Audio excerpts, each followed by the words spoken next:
What is going on, you guys? Welcome back. Jose here from Falcon's Garage. Hope y'all are doing well. Today we're gonna be bringing the Camaro out of hibernation. It's been on the lift for a little over 2 weeks now. Actually, this is 3 weeks because it was up there last week, and then the week prior to that it was up there as well. So it's been 3 weeks that it's been on the lift. You can see it's on the lift here, so we got to get it down. We got to remove the car cover, we got to remove the battery tender, and then I have to lift it up front because I have to torque down my brake calipers to proper spec. The other day I noticed that one of the bolts looked like if it was a little backed out, and sure enough it was. So I think over time, vibration and everything, it kind of like backed out on its own. So I'll probably go ahead, put some Loctite, medium strength Loctite on there, or thread locker, and then torque them down to proper spec. I read online that the proper spec for the front caliper should be 44 foot-pounds, and I think the rear should be 30 foot-pounds. So I'm gonna go ahead and do that now. But first, we gotta get this car down. So let's go ahead, do that first, and then I think we'll go ahead and wash her, and then it's gonna be ready for the road.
Alright guys, so it's the next day here. I went ahead and torqued down the calipers to spec.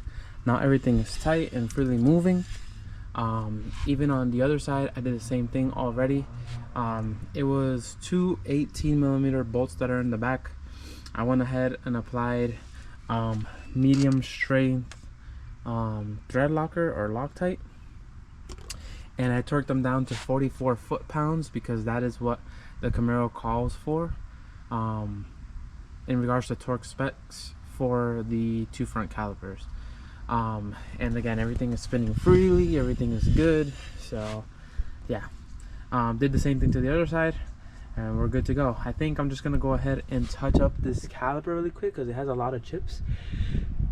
Alright guys, so I went ahead and touched up the caliper up here, down here, and then up here. And I also went ahead and tightened that 10mm bolt, and now everything is ready to go. The caliper, I touched it up. There were paint chips, so Obviously it's not gonna fill in the chip, but it's way less visible to the eye. I don't know if you guys remember this piece. It was like white, so yeah, way less visible to the eye. Looks much better. Alright guys, so this is what we're going to be installing. It's a clutch pedal return spring. It's supposed to give the pedal a more like heavy feel to it, and also it will help bring the pedal back up even under like you know, situations of heating up or load. For example, on these cars, they're known to, like, after a few launches or passes, the clutch kind of starts sticking to the floor. With this, it'll get rid of that problem and that won't happen anymore.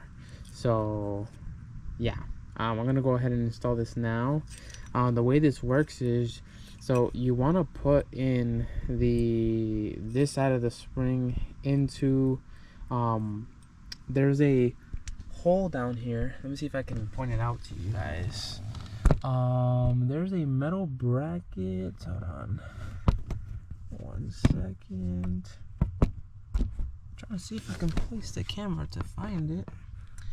There's a hole in that metal bracket. I can't seem to find it with the camera. Okay, there we go. There's a hole right there in that metal bracket. You want to put the top of that spring into that hole, and then you're going to put the metal piece with the other side of the spring around the clutch pedal itself. So I'm gonna go ahead and install this now, and then I'll go ahead and show you guys the way it looks afterwards.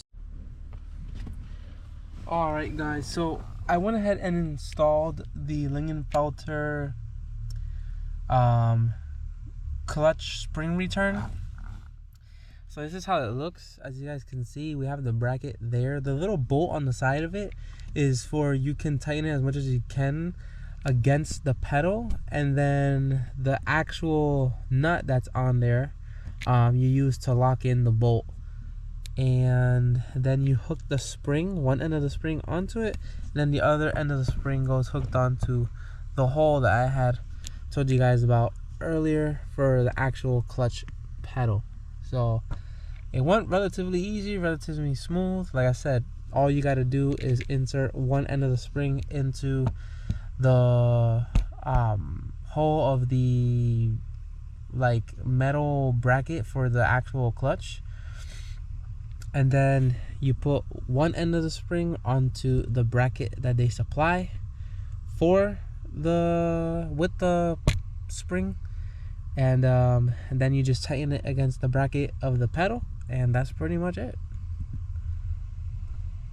And yeah, now I'll show you guys the return. If I could even push it by hand now. Oh yeah, that's, whoa, I can't even push it by hand. But as you guys can see, look at how fast it returns. So, but yeah, it is way heavier now. So I would have to do it by foot. I can't do it by hand. But yeah, pretty simple install.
All right, guys, we got D'Angelo's car here, and hear this thing. This thing.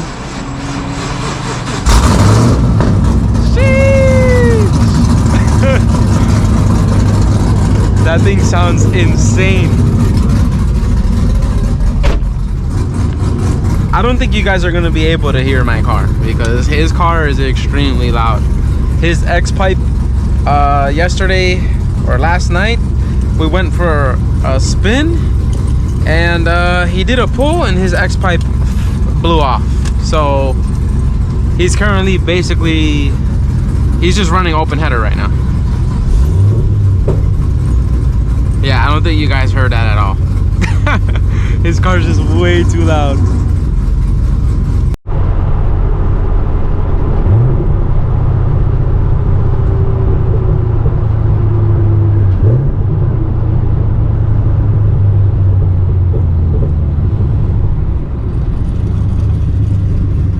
Here comes D'Angelo.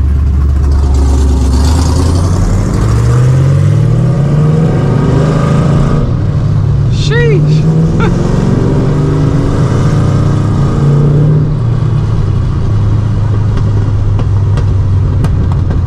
Do you guys hear those pops? That thing is insane with no X-Pipe. Alright, do you guys hear the top? It's literally open right there.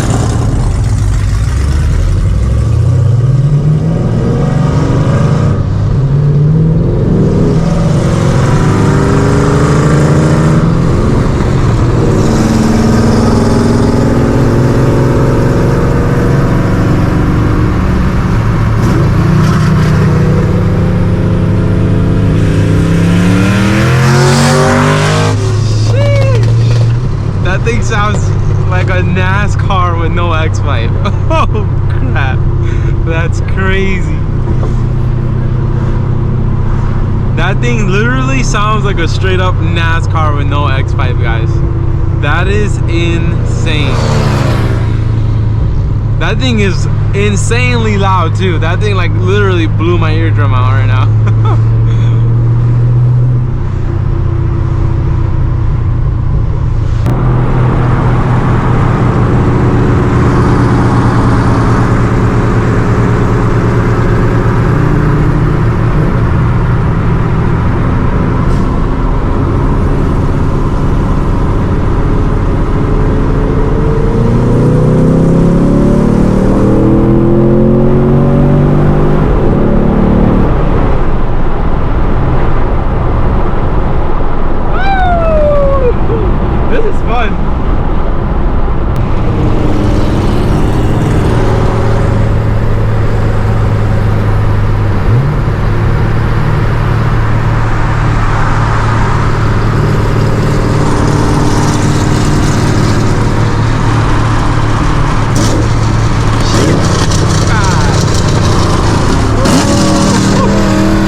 It literally sounds like I'm in the Daytona 500 right now.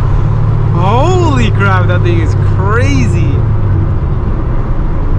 Holy, that thing is loud. Do you guys hear it? Just, I don't think it literally sounds insane.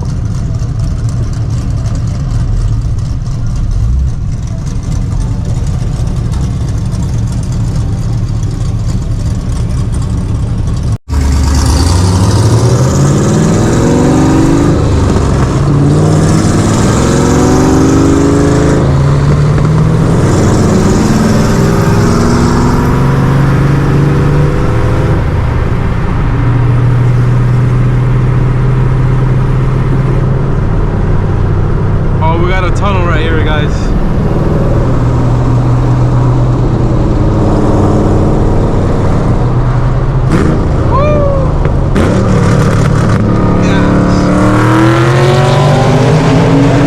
Oh my god. That thing sounds crazy.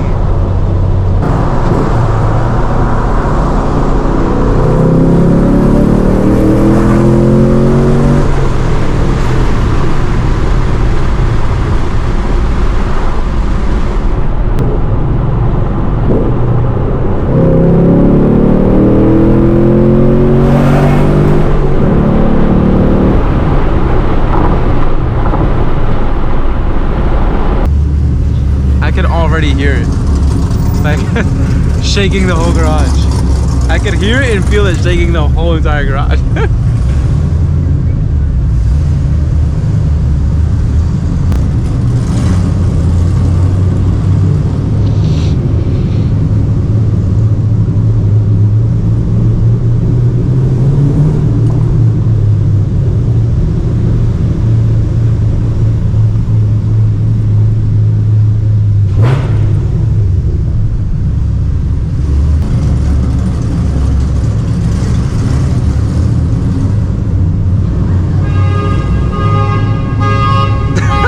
Set off a car alarm.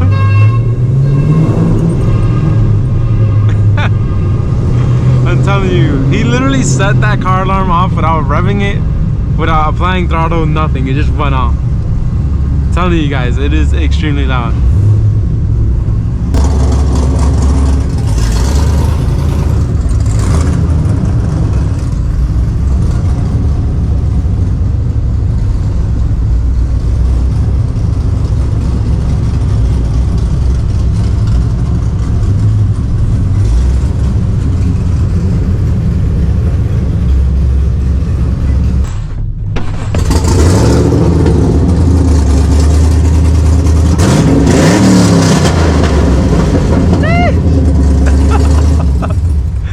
Yo, that car is crazy with no X5.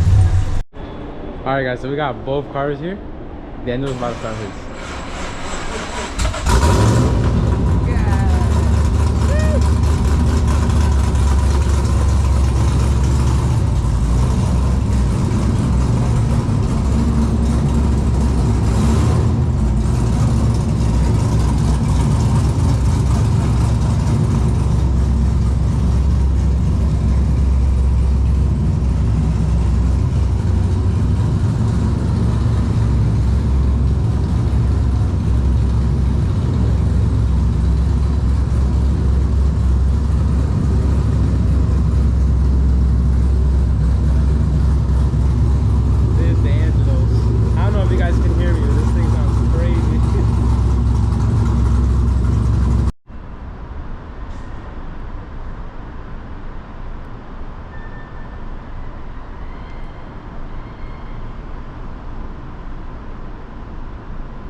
I like to get different angles for the thumbnail, just in case one doesn't work.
That car's obnoxious.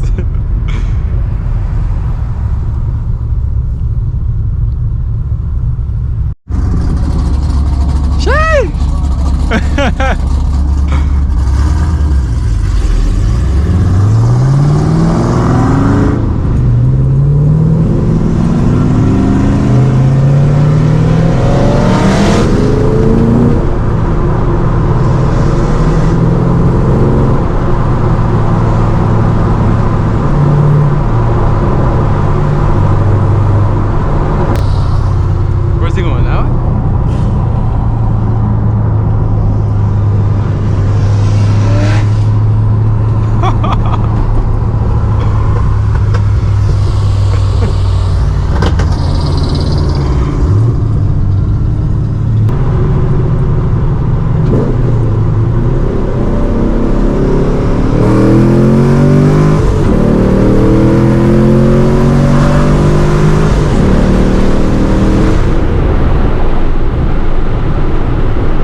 downshifts, it just makes me laugh. I don't know why.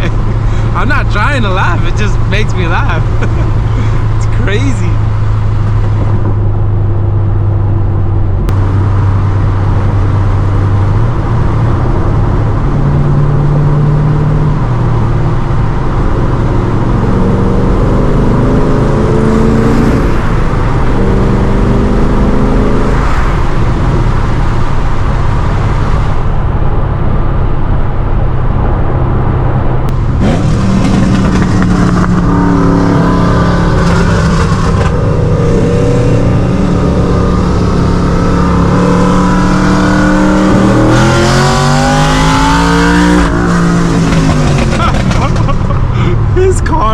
So loud. Holy, as soon as he floored it, my car got muted. Yo, as soon as you floored it, you couldn't hear my car. Hell yeah.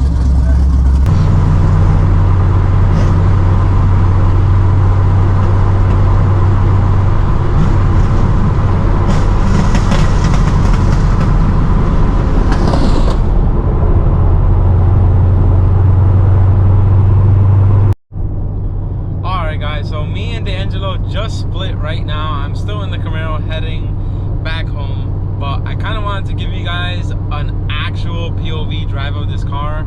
I feel like I've done or tried to do POVs before, but there wasn't like much like action involved. Like I feel like I didn't do like pulls or, you know, go through the gears or, you know, kind of, you know, go through the RPM. So I hope this time I was actually able to get enough content and at least a good amount of content, and hopefully you guys do like it. But D'Angelo's car with no X-pipe sounds insane, guys. He would do pulls, and like every single time he would do pulls, I would just laugh, like automatically. Like I wasn't trying to, I would just laugh because it was so loud. And like he would do pulls and it literally sounded like a NASCAR. It literally sounded like if we were at Daytona speed, like if we were in the Daytona 500. Like it was insane. That car sounds insane with no X-pipe. But yeah, that was pretty fun. He invited me out today because his X-pipe blew off yesterday, and then he wanted to actually take the car out for a spin, having it like that. So he just wanted to see kind of like what it sounded like, you know, under power and also just cruising. And I guess he ended up liking it. It sounds pretty good, to be honest. I thought it was gonna sound bad, but it doesn't sound bad. It sounds pretty good, but it is really, really loud though.